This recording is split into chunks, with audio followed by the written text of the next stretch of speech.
టాలీవుడ్ హాస్య బ్రహ్మానందం ఇటీవల కాస్త ఫామ్ కోల్పోయాడు. కానీ కొన్నాళ్ల క్రితం బ్రహ్మానందం ఏ స్థాయిలో సినిమాల్లో నటించాడో ప్రత్యేకంగా చెప్పనక్కర్లేదు.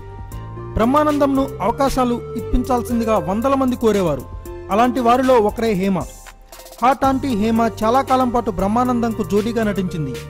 హేమను బ్రహ్మానందం చెల్లెమ్మ అంటూ పిలిచేవాడట. ఒక సినిమాలో బ్రహ్మానందంకు జోడీగా హేమను దర్శకుడు ఎంపిక చేశాడట. అయితే బ్రహ్మానందం తనకు జోడీగా హేమ కాకుండా మరో నటిని ఎంపిక చేయాల్సిందిగా దర్శకుడికి చెప్పాడట. బ్రహ్మీ సూచన మేరకు దర్శకుడు హేమ స్థానంలో మరో నటిని ఎంపిక చేయడం జరిగింది. ఆ విషయం తెలిసిన హేమ నేరుగా వెళ్లి బ్రహ్మానందంను నిలదీసిందట.